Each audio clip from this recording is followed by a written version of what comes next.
A Black Hart. A ringing sounds throughout the house. Old wooden floorboards creak under my feet as I make my way to the front door. Annoyed, I yank it open, only to see a young man's face red with exertion before me. His breathing is heavy and irregular. I cast a skeptical glance over him. While he's still gasping desperately for air, a few uncomfortable seconds pass before he rings out his first panic words. You, you have to help me. My friend and I. He takes a deep breath mid-sentence. We were walking in the woods when he suddenly tripped and sprained his leg. Can you come with me? Hastily, I put on my shoes and a thick jacket, while several questions babble out of my mouth. Damn, did he seriously hurt himself? Have you notified the emergency services yet? Where is he now? The young man puts a hand on my shoulder and calls out to me. Calm down, it's not so bad. I just need you to carry him to my car. I wince under his grasp. We shouldn't keep him waiting too long. How far is he from here? Did you call the police or not? Only 15 minutes from here, he replies to me, relaxed. I wait patiently for another answer as I grab my cell phone and the house keys. But he remains silent. I step out of my house and lock the front door behind me as I repeat my question, more forcefully than before.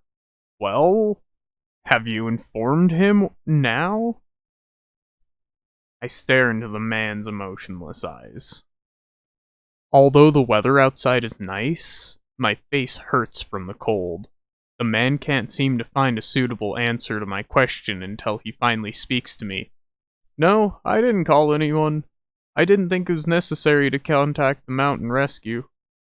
I frowned and wanted to protest, but hesitated. Maybe he is right. If his friend only has a slight sprain, then both of us would probably be enough to drag him to his car. The young man waves his hand at me and speaks calmly.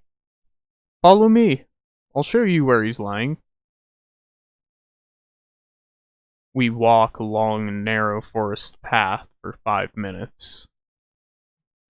The steep path quickly has me panting, and the fact that it is partly icy doesn't make it any easier. The two of us don't talk much on the way, and to be honest, I don't want to get into a conversation with him.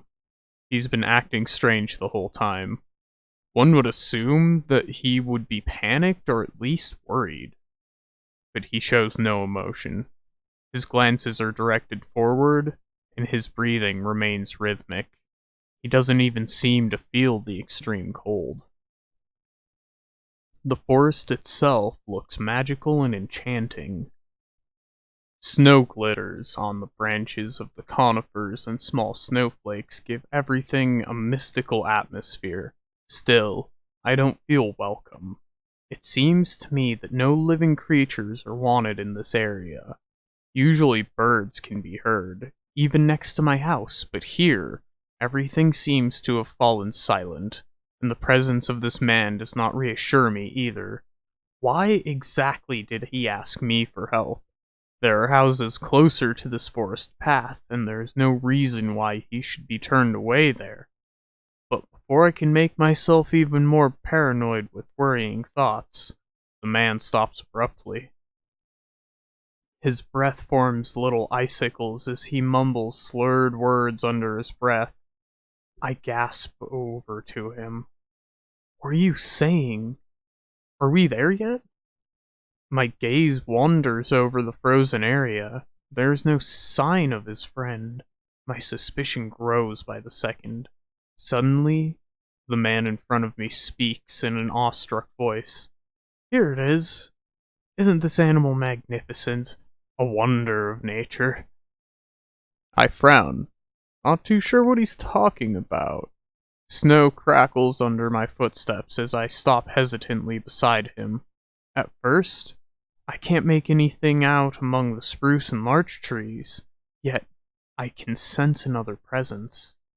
The feeling that we are being watched grows in me, and with it, panic. Desperately, I look at the man next to me and I want to ask him what is going on, but when I see his dreamy face, my throat tightens.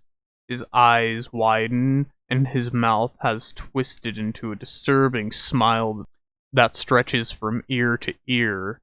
In the corner of my eye, I notice something moving.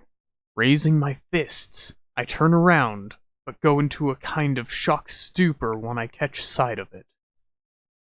A feeling of warmth and joy overflows me when I see the Black Hart in front of me. I can't help but adore this wonderful creature. I have never seen such a beautiful animal in all my life. The world around me blurs, and the only thing that remains clear is this proud heart. But the heart looks hungry.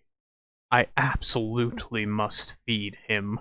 He must not starve. He must not die. Hope spreads through me as I think of the man who brought me here.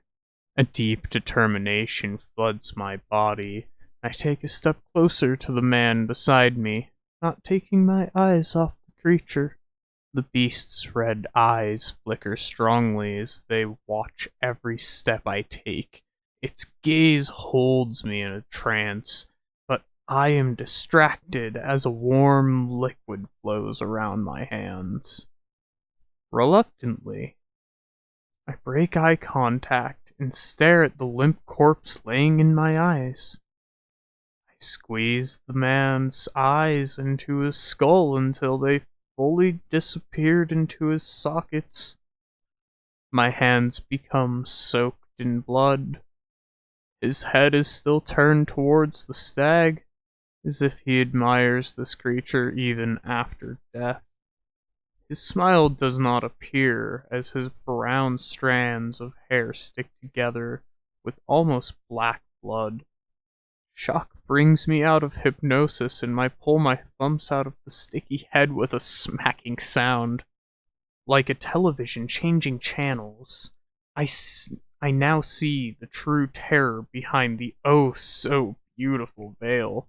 Several mutilated corpses litter the ground around me, coloring the snow a dark red. The cadaver of a woman leans against a tree, the intestine from her belly outstanding. Directly in front of me lies a male corpse with torn open rib cage, a wide grin over his frozen face. How could I have missed that? With shaky breath, I turn my head again to examine the heart. The magic that made this creature desirable is gone.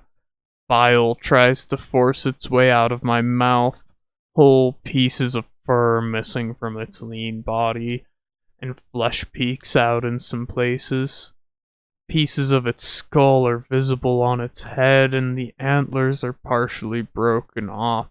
With gruesome human smile, the monster steps closer, its red eyes fixed on me. I can hear bones breaking as it cautiously approaches. Its movements look as wrong as they could be. Its legs twist in every possible direction, and its neck seems unable to support the weight of its head. I want to scream, to run away, to at least do something, but I am unable to move, as suddenly the surroundings around me blur, and the only thing that remains clear is the beautiful heart in front of me. A smile spreads across my numb face as my eyes widen. A soft, deep voice speaks to me in my head. The words ring clear and distinct in my mind. I nod urgently to the heart and turn in the opposite direction. I trudge through the snow as if I'm on clouds. All the way to the valley floor. A giggle and a chuckle can be heard from me.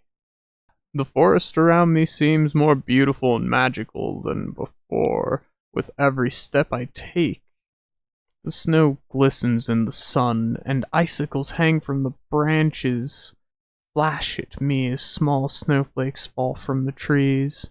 For several minutes I walk through this dream world until, out of breath, I find myself standing in front of a strange house. My smile slackens as my expression becomes more serious. I knock hard on the door and wait patiently.